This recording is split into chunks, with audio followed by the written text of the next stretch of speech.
Credit cards are not built to help you. They're built to keep you spending. And the more responsible you think you are, the more profitable you are. Stay with me, because by the end of this video, you're going to see credit cards differently. Not as convenience, not as rewards, but as systems. Engineered systems. Debt is not accidental, it's architectural. Let's start simple. If credit cards didn't increase spending, banks wouldn't push them so aggressively. Think about that. Why offer cash back? Why offer travel rewards? Why pre-approve you? Why raise your limit automatically? Because increased spending equals increased profit. And profit scales with behavior. Quick question. Have you ever spent more simply because it was on a card? Be honest. It doesn't feel like real money. That's not weakness. That's design. 1. The pain removal effect. When you pay with cash, your brain registers loss. You physically see money leaving your hand. That creates friction. Credit cards remove that pain. Tap. Swipe. Done. No physical loss, no visible reduction. Just a number on a screen. And delayed numbers don't hurt immediately.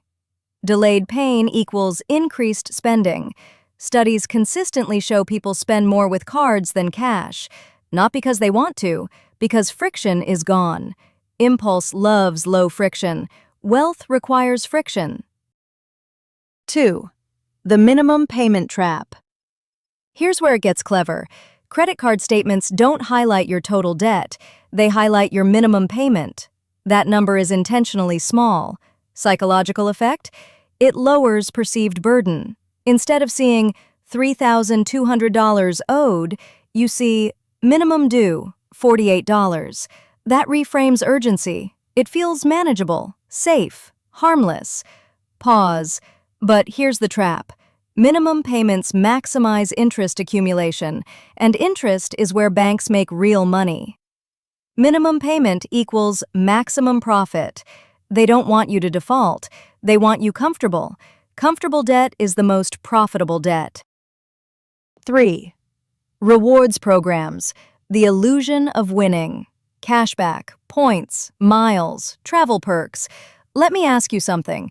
If credit card companies were losing money on rewards, would they offer them? Of course not. Rewards are bait. They reframe spending as earning. You're not spending $1,000. You're earning 2%. That psychological flip changes everything. Now spending feels productive, even strategic. Pause. But here's reality. Most people spend more chasing rewards than they gain from them. You can't cash back your way out of overspending. Spending $100 to earn $2 is still spending $100. 4. Credit limit increases. The normalization effect. Ever notice this? You start with a $2,000 limit. Months later, you're approved for $5,000, then $8,000, then $12,000. It feels like trust, like financial growth, but psychologically, it resets your perception of normal. If your limit is $10,000, spending $1,000 feels small. If your limit is $1,500, spending $1,000 feels extreme. Your ceiling determines your comfort zone, and comfort zones influence behavior. Higher limit, higher lifestyle. It's not about access, it's about normalization. 5. Interest, the silent multiplier. Interest doesn't feel dramatic because it's incremental, quiet, invisible, but it compounds. And compounding works both ways. If you invest, it builds wealth. If you carry debt, it builds obligation. Pause. Here's what's dangerous. Most people don't calculate how much interest they actually pay, because the system doesn't force them to. It spreads it out. Small charges, month after month, out of sight, out of urgency. Small interest, long timeline, big profit. 6. Statement design, the attention game. Look at a credit card statement.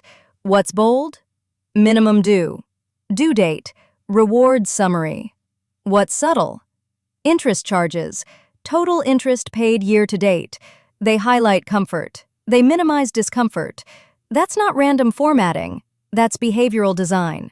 What you notice influences what you prioritize, and what you ignore grows silently. Quick re-engagement. When was the last time you checked total interest paid this year? Pause. Exactly. 7. Emotional credit. Spend now, feel later. Credit cards allow emotional spending without immediate consequence. Bad day? Swipe. Celebrating? Swipe. Stressed? Swipe. The emotional reward is instant. The financial consequence is delayed. And delayed consequences rarely change behavior. That's human psychology. If consequences were immediate, spending would slow dramatically. But credit separates action from outcome, and separation increases frequency. Instant reward, delayed regret. Let's be clear, credit cards are not evil. They are tools, but tools are designed with incentives, and incentives drive behavior. Banks profit from interest, late fees, extended balances, not from you paying in full every month. Pause. If everyone paid their balance in full, the business model would collapse. That's not opinion, that's math. You're not irresponsible, you're navigating engineered temptation, but awareness changes leverage. The defense system. You don't need to cancel every card, you need to change how you interact with them. Here's how. Step 1. Turn off automatic credit limit increases. Keep your ceiling stable. Step 2. Hide rewards from your mental focus.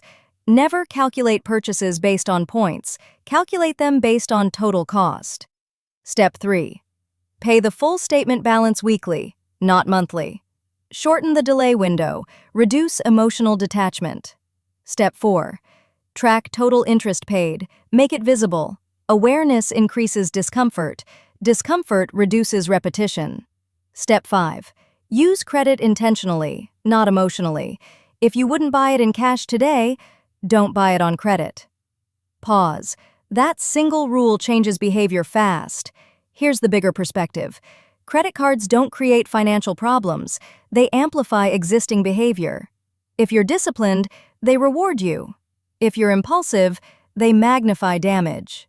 And the system is built knowing most people struggle with impulse. Imagine reducing credit card interest to zero. No minimum payments, no revolving balance, just intentional spending. That alone could redirect thousands per year, and thousands per year invested changes trajectories. Debt compounds, so does discipline. Credit systems are becoming smarter. BNPL, flexible payments, invisible installments. The more comfortable debt feels, the more normalized it becomes, and normalization reduces resistance. The next time you swipe, pause. Ask yourself, would I still buy this if the money left my account instantly? If the answer is no, you just protected your future. Because credit cards are not designed to keep you broke accidentally, they're designed to keep you comfortable in debt, and comfortable debt is profitable debt. And if you think credit cards are sophisticated, wait until you see how buy now, pay later systems are reshaping spending behavior. That one changes everything. Prime Clear Hub. Wealth and wisdom simplified. Control your brain, control your money.